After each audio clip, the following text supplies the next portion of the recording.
What up, world? What up, world? What up, world? What up, world? It's your main man. I am DJ Double Dose, man, coming at you once again with another episode of Double Dose of Reality Sports, man. And you read the damn caption, man.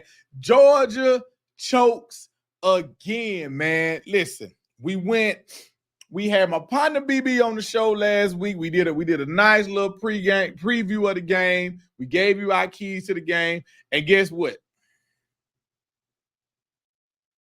Whole lot of shit we talked about in that. That's what I'm telling you, man. Got to make sure y'all keep tuning in, man. Because I'm telling you, when I had guests, man, we be knowing what we be talking about. Also, man, before we continue on to the show, I want to thank every one of y'all, man, for all the support I've been getting for Shot For Me Saturday nights, man. The lives have been taken off on Saturday nights, man.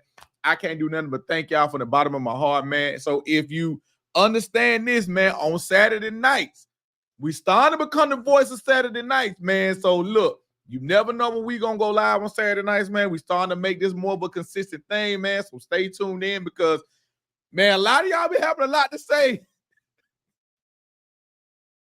after them L's and after them wins, man. And I love every minute of it, man. So keep your eyes, keep your alerts on, man. Make sure you like and subscribe because you never know when we gonna go live, man. Whether it's because me and BB went live during the week and I went live on Saturday night, so you never know when the live's gonna come. So just make sure you stay locked in, man. Before we get to Georgia choking, I didn't really get a chance. I touched on it, but I didn't go deep on it. Hey, man, listen, Miami fans, let me tell y'all something. Let me look in the camera. Look which camera? Camera one, camera two. Like we in the eye doctor. Camera one, camera two. Let me tell you something, Miami fans. The reason why nobody was dogging your team, nobody was conspiracy theory in it. What we were simply trying to make you people understand was the play on the field was called a touchdown. I don't care how many of y'all keep showing this fucking replay. You didn't see shit just like we didn't see shit, just like the ref didn't see shit. Between the ball being brown, the pants being brown, and them being some brothers on the field, your ass couldn't see if the ball, you couldn't see nothing either. So the main thing that all of us was upset about was they called it a touchdown on the field. And from what we have been told, in order to reverse the call on the field, you have to have undisputable, irrefutable, whatever word you want to use, evidence to overturn said call. You ain't see nothing in that damn replay, just like I ain't seen nothing in replay, just like the refs didn't see nothing in that damn replay. Now, had it been called incomplete, hey, brother, it'd be the same thing. Because had it been called incomplete, and if they had reversed it, you'd have been losing your damn mind. Not to mention, if the shoe was on the other foot, had that scenario played out and the shoe been on the other foot, Cam Ward throws the pass, the refs call a touchdown, and then they go in, and then they change it. Oh, man, y'all would have been hollering about, remember when we got screwed over in the championship game? Y'all have been. So that basically is everybody's point. That pretty much is everybody's point. It was like, hey, they called it a touchdown on the field. No, there was not enough evidence to overturn that call. But, hey, at the end of the day, you won the game. Hats off. Continue on. We done with that. I just had to get that off my chest. Second, before we go into Georgia choking again, let's give a big hand clap. Woo! Hey, y'all, I'm telling you, we're going to get some sound effects in here real soon. I'm telling you, because I need the button. I need the board and need the sound effect. Woo! September is over, people. We got 1 month down, man. Some of your surprises or disappointments from the month of September, I mean, it's real simple. We can wrap that up real quick. But I will just say, hats off to UNLV. Hats off to UNLV. They are looking like the team from the group of 5 that has a chance, if they continue on what they're continuing on, to make it to the playoffs. We know what happened with the quarterback. Me and BB broke that down. We talked about it. No need to talk about that no more. But let's applaud the effort in which they went out. And the offense, dare I say it, looked a whole lot better there, buddy. Now, I'm not saying it was justified not giving you your money if that was what was supposed to, if you were supposed to get what was promised. Not saying that, but I am saying the offense damn sure looked a whole lot better without you being a trigger man. And clearly, so that is my, if I had to give a month-to-month winner in the month of September that surprised everybody, because I don't think most people had UNLV being undefeated throughout the month of September. I don't think most people did at the beginning of the season. I could be wrong, but I don't think most people did. And obviously, hate to state the obvious, we clearly know who's the biggest fucking disappointment.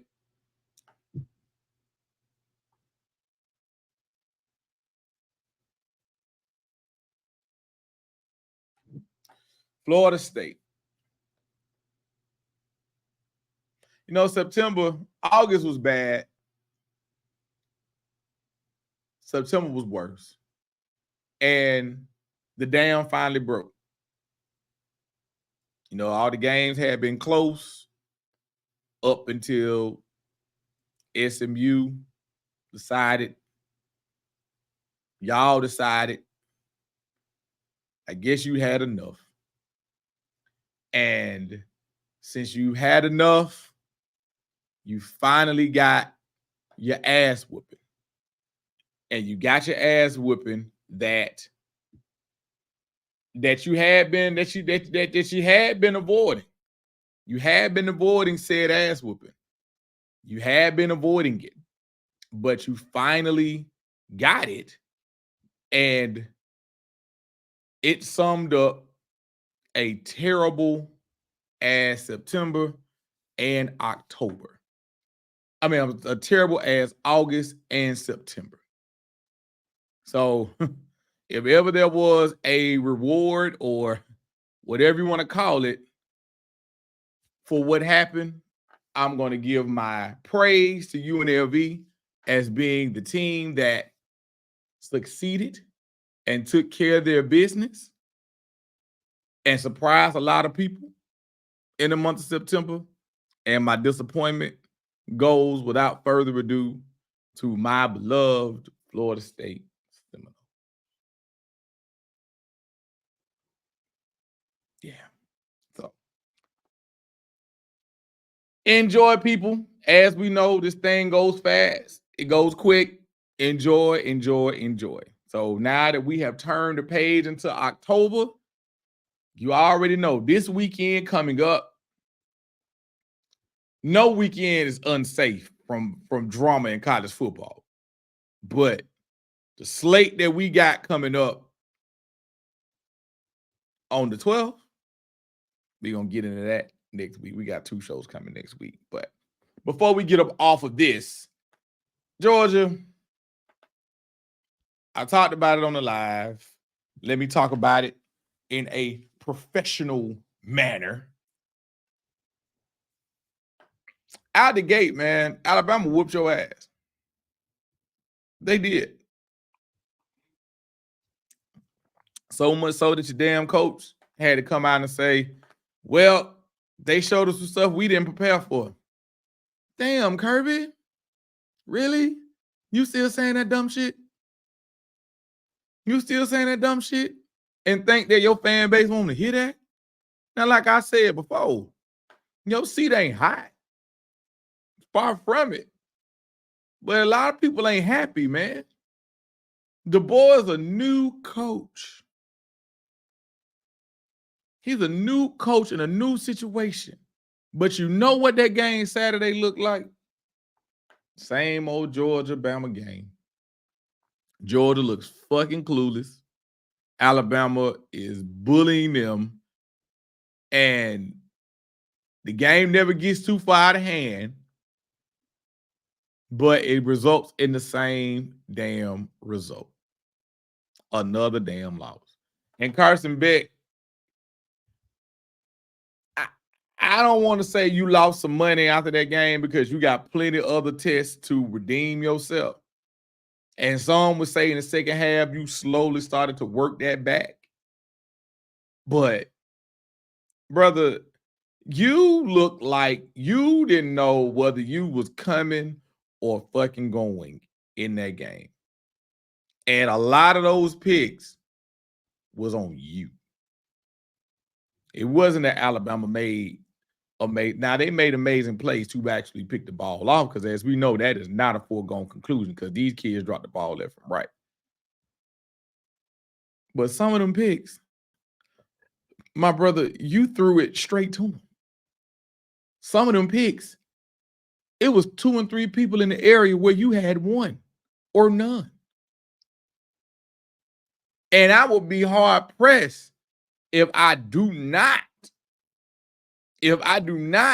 mention Mr. NTN. Where are you? I think the last we looked at the stats, it was what, 12 for 55. That's not going to get it done. And, you know, I know the first game against Clemson, you know, you were suspended. But since you've been back, you still ain't really done shit. And I know they compensated you very well with your NIL situation. I know that. So I'm going to leave it at that because I don't want to be the guy that buries Georgia and say they're done. But I will say, and I did say this, Georgia has a hell of a schedule. They have a hell of a schedule. Dare I say Alabama was probably one of their gimmies? Because of the situation, new coach, you had a better team, yada, yada, yada. I would dare say that Alabama was probably one of your gimmies, but after what we seen from Lane and his choking ass, maybe them and Ole Miss just flip-flop. But the point I'm trying to make is you still have Ole Miss. You still have Tennessee. You still have Texas left on your schedule. I'm sorry. I got another L coming for you. And if things go the way that they possibly could go, depending on who you lose to in said situation, you might be on the outside looking in and might not make the SEC championship game. Hey, you might not care because, I mean, at the end of the day, I don't see you having more than 2 losses. Hell, even if you had 3 losses, they still would put y'all ass in the playoffs. So all I'm saying is be mindful of who you lose to, because who you lose to could matter a lot in the grand scheme of things. Because, again, Alabama, you look at what they got left on their schedule, they got Tennessee as well. They got Missouri. They got Oklahoma. They got LSU. So they far from out the woods. But this was a hurdle that most thought that Alabama would lose. So this was arguably their toughest test that they had on the schedule. Now, obviously, you know what happens with LSU at night and Baton Rouge. And look, Tennessee looks damn good, and they're going to confuse and do the things that they do. And Missouri still hadn't hit that other gear yet, so we don't know if they are who they are yet or not. But the point I'm trying to make is Alabama is sitting in a good, nice position right now with knocking off their toughest test. So, last, before I get out of here, you know, to reflect back on the month of September going into October, I think what we all need to understand is although it's going fast, for teams that are in contention, it's still a long way to go. And we got a lot of football left. And we got a lot of fun left, man. And I just want to say this. Enjoy it. Enjoy the ride. Continue to enjoy the ride, man, because, hey, we already know this ride is quick and it can end fast. Case in point, Florida State.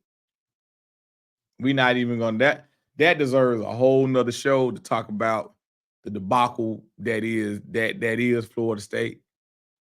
We're gonna leave that alone. And last but not least, the last subject that we're gonna get on tonight before we get out of here, man. Hey, man.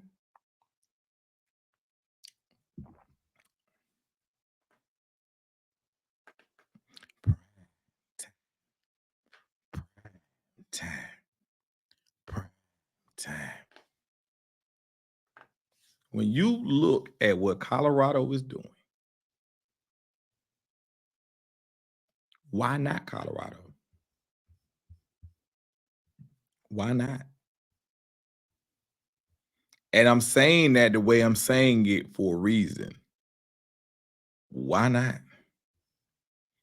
You look at Colorado and you look at the rest of their schedule.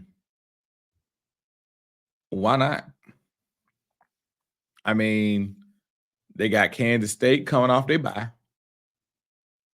Got Arizona. Cincinnati looks like to be a joke. Texas Tech, shouldn't worry about them. Utah, they can't get Cam Rising back.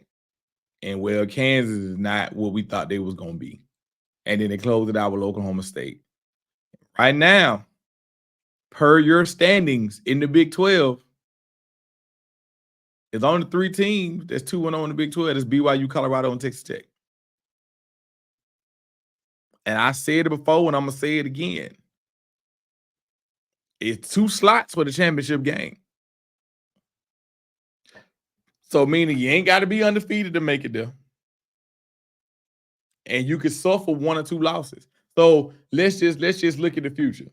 Let's just say Kansas State, Arizona, Cincinnati, Texas Tech, Utah, Kansas, Oklahoma State. That's 1, 2, 3, 4, 5, 6, 7 games left. If they go 4-3 in that stretch, that puts them at 6-3 in the conference. Can pretty much guarantee you 6-3 in the conference gonna get them to the championship game. I can pretty much guarantee you that 6-3 will get them to the title game. And if you have Colorado, you have Colorado in a 1-game scenario for the whole thing with the best quarterback on the field, all I'm telling you is I think early on when everybody was predicting Colorado and they thought this and they thought that, I don't think that most people, so they could also be an honorable mention as a surprise from September. And then especially the way that they ended up losing to Nebraska, I don't think most people expected Colorado to be 4-1 at the break. So I will be tuned in very much so on Colorado, watching them, enjoying it. Travis Hunter, and Travis Hunter again for Heisman, because so many times we see that damn award go to fucking quarterbacks. But what he's doing, whether it's right or wrong, whether you agree with it or disagree with it, him going both ways and performing at the level that he is performing at. It's not like it's a gimmick or a gadget that he's playing both sides and you're seeing, him give out of gas. You're seeing it. No, he's playing he's arguably the best at both positions, depending on, wide receiver, a little bit of question, because with what Ryan Williams and Jeremiah Smith doing is unreal. But they ain't playing both sides of the ball. So just because of that alone, I still get a nod just a little bit to Trav, just for the simple fact that he's playing both sides of the ball. So my eyes glued on Colorado, man, and I want to see how this whole thing plays itself out. They 4-1. Looking at the rest of their schedule, I think a bowl is all but wrapped up, but they got bigger fish to fry. Because when you look at the rest of their schedule, like we said, Cincinnati and Kansas is not what we thought they was going to be. So bowl-wise, they've already crossed that hurdle. Well, they will as long as everybody stays healthy. Barring everybody stays healthy and things continue to go the way that they go. Bowl-wise, they already straight. They got bigger goals now. So hats off to Deion Sanders, man. Hats off to Coach Prime. Hats off to the Colorado Buffaloes, man. Listen, thank y'all. Thank y'all. Thank y'all. Thank y'all 100%. Thank each and every one of you for tuning in to the show. Y'all make me smile, man. My Facebook is growing. The subscribers on YouTube is growing, and I couldn't do it without y'all, man. I love entertaining y'all. This is what I love to do. We got more NFL talk on the way, man. You know, but right now, college is hot and heavy. Y'all know the NFL season is a long season. Trust and believe. We got more NFL talk to talk about because these injuries, whoo. For those of you that play fantasy football, you already know what I mean, brother. So hats off to everybody, man. Thank you for watching, man. Also, make sure it's going to be some more big news coming from the Post Network, man. Y'all stay tuned, man. Once Boss Man give me the go, I will definitely give y'all some more of the exciting news and some more of the exciting things we got going with the network, man. Listen, it ain't number up for us with the network, brother. So look, live, laugh, and love, man. Live your life to the fullest. Love on the people that love you back and find you something to laugh at each and every day. And I'm out.